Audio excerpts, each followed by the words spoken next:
Tignan nyo to guys. Siguro kung dun yung bahay nyo sa may pinakamataas doon, tapos ganyan lagi yung nilalakad mo araw-araw, taas baba. Siguro tapos doon ka pa naka-apartment sa pinakamataas na yun. Ano kaya mangyayari sa'yo? Ito lang yung iba't ibang kulay na hindi masakit sa mata. Ang gandang tignan dito. Dito tayo saglit. Pwede bang huminto? Oh, di ba? Napakaganda. Gold Dust Creation. Grabe, ang ganda. Tapos imagine doon ka nakatira sa taas. Welcome na naman sa ating panibagong Moto Adventure. And for today's video, pupunta naman tayo ng Baguio City. Yan. Actually guys, galing na tayo ng Tarlac. Doon na tayo nag-start ng take off natin. And dumaan tayo dito sa bayan ng Bayambang. Tapos dito ko na-start yung vlog. So ayun, titignan natin kung ano na nga ba yung update sa Baguio. Matagal-tagal na rin nung huli nating punta dito. Siguro mga less than 1 year, ganon. At saka ang maganda pa dun guys, bukas na pala yung Kainan Road. Bago ang lahat guys, ito pala yung bayan ng Bayambang. Nasa may Bayambang tayo ngayon. Ito yung mismong marketplace ng Bayambang. So balik tayo sa Baguio guys. Dati kasi nung mga panahon na pumupunta ako doon, most of my rides, madalas Marcos Highway ako dumadaan. So ngayon matatry na, dumaan naman ako sa Kainan Road guys, kaso sobrang tagal na kasi ginawa siya mga nakarang buwan, taon ginawa siya, and ngayon pwede na. Ngayon ko lang siya madadaanan na maisasama ko sa vlog ko. So i-share ko rin sa inyo yung mga updates dito, kung may nabago nga ba or ano na nga ba ang sitwasyon ng Kainan Road ngayon. Palagay lang natin ng sealant guys para hindi na siya lumalambot, kasi nung kinabit kasi itong gulong na to, since nung nabili ko siya, hindi ko siya pinalagyan ng sealant. Yan yung naging risky niya.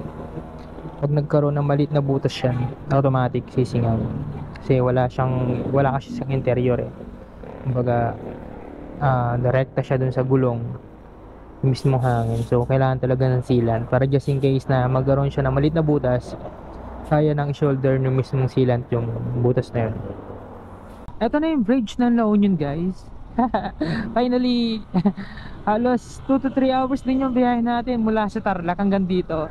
So ito, narating na din natin itong isang famous na tulay dito sa may Pangasinan, which is itong tulay ng La Union.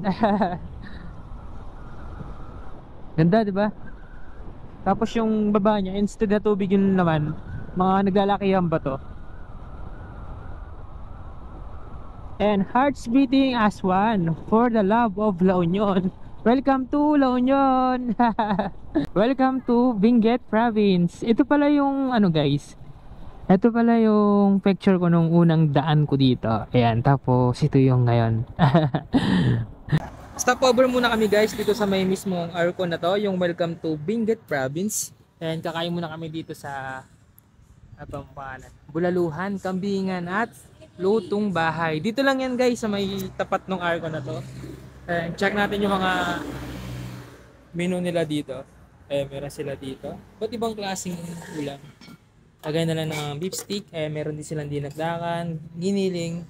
And yan, marami silang mga choices dito na ulam na pwede nyo pagpilihan. And at the same time guys, kung mapapansin nyo, maganda yung view dito sa may bintana. Ayan o. Diba? Ito yung makikita nyo pag dadaan kayo ng tulay ng La Union. So ayun, kakain muna tayo, mamaya na lang ulit.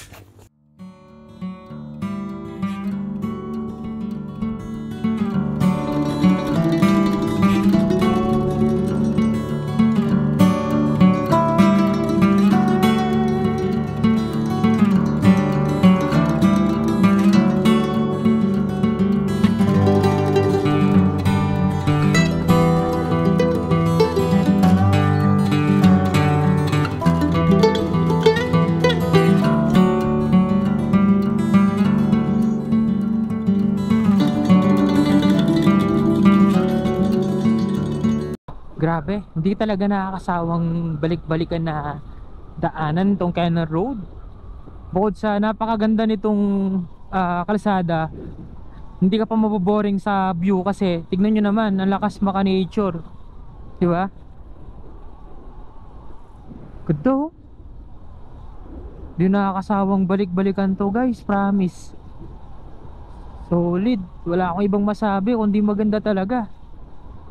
Oh, napaka-cinematic nung daan dito. Ang galing nung naka-invento ng daan na to. Kaya karamihan talaga sa mga motoristang umaakit ng Baguio, especially mga galing Maynila or South or saan man yan, mas pinipili talaga nilang dumaan dito compared sa Marcos Highway, kahit na alam natin na mas delikado yung daan dito. Dahil siguro dahil maganda na yung view and mas malapit pa siya compared kay Marcos Highway. At isa pa guys, isa kasi sa mga dinadaanan nila dito etong Lion Head, sa mga tourist attraction dito sa May Canal Road going to Baguio. Uy, falls.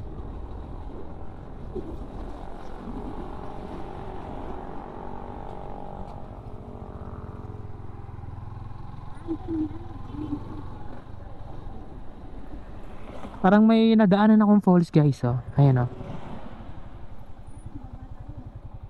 Wow, ang ganda. Hindi na yata pwedeng pumunta dyan eh. I Heart Tuva. Pwede pa kayang pumunta dito?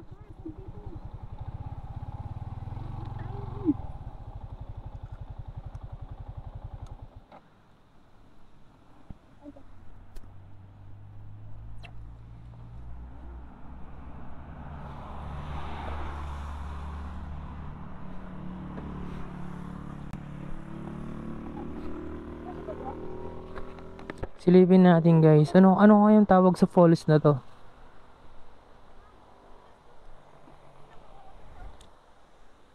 Ano kayang tawag sa falls na to? Ganda, di ba? Hindi ko sure kung pwedeng puntahan to. Parang napapanood ko na to before. Kaso nakalimutan ko lang yung pangalan ng falls na to. Ang ganda, di ba? Hindi ata pwedeng pumunta eh.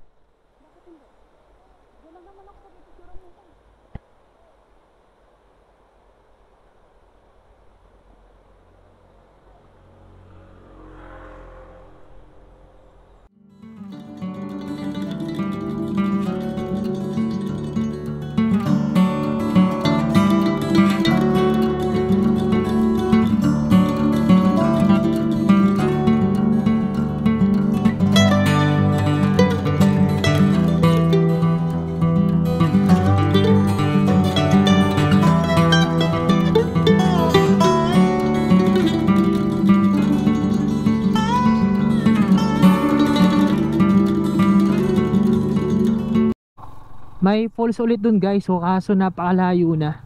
Mula dito, sobrang layo na as in. At itong daan na to, kung napapansin nyo, kakagulang niya ito guys. Ayan. Kaya committed yung daan dito. And update pala dito sa may Cannon Road guys, ang nagiba sa kanya, bukod sa may mga part na road widening, and ginawa na rin siyang asfaltado. Pero hindi naman lahat yan asfaltado, may mga part pa rin na hindi naka-asfaltado. And yun nga, ang kagandahan, meron mga part lang mismo na ni-road widening, especially dun sa mga daan na masisikip. Napakaganda talaga ng Pilipinas. Ito, welcome to Camp 3.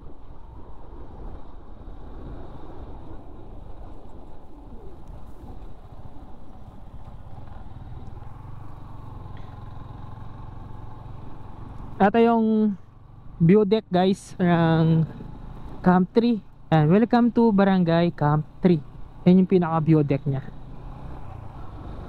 Tignan mo naman yung makikita mo pag nandun ka sa view deck guys.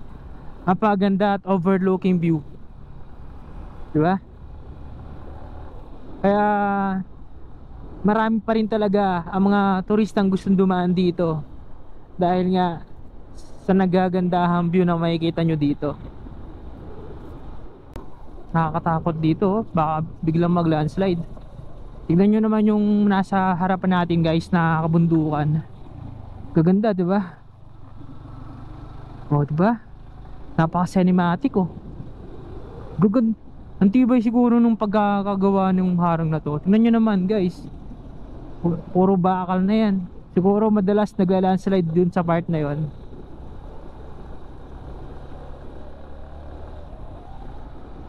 Napaka-price ko talaga dito. Grabe, kahit nasa malayo ka, makikita mo talaga yung mga bundok na gumuguho or nagla-landslide. Ayan guys, itong part na to, yung bundok na yan, mula dito makikita natin na talagang may bakas pa siya na gumuho talaga. Grabe, nakakatakot, pero buti na lang yung mga tao dito sanay na sa ganyang sistema. Lalo na ngayon medyo tagulan na, kaya nagkakaroon na talaga ng mga landslide. Magpalipad ng drone dito sa may Lionhead. Ang sagot ni sir, kailangan daw kumuha ng permit sa may... Kailangan daw kumuha ng permit.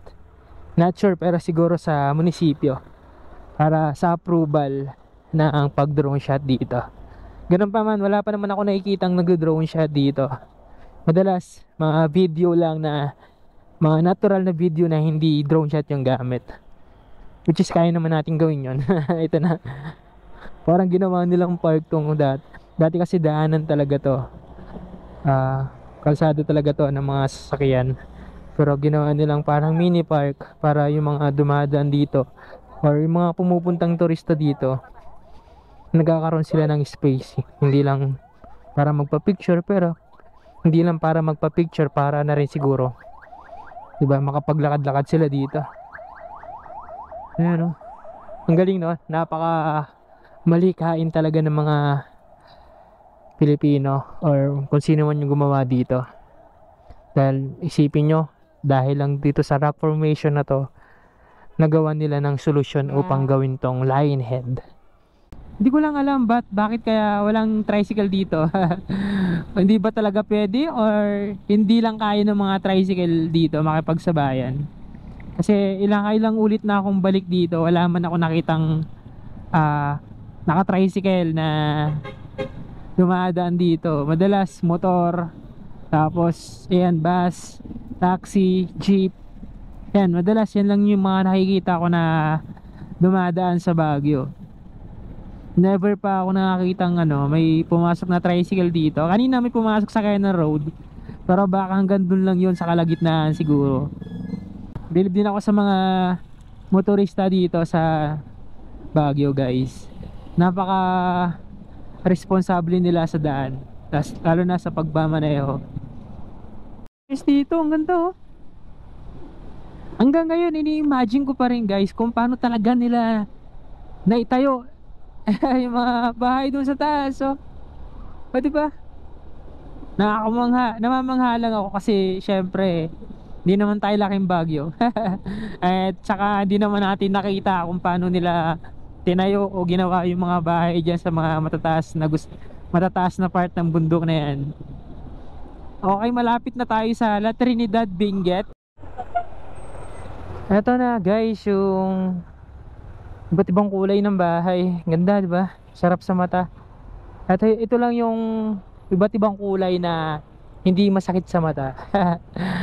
Ang gandang tignan dito. Dito tayo saglit. Pwede bang huminto? O diba? Napakaganda. Gold Dust Creation. Grabe, ang ganda. Tapos imagine doon ka nakatira sa taas. Baka bawal huminto dito. Isa naman doon sa kampang. Pansinin nyo dito guys, lahat ng jeep nasa right side lang. Ayun o. Ayun o, nakapila sila o. Nasa gilid lahat sila. Pero lahat to namamasada lahat yan. O, diba? Nasa kabilang side lang sila.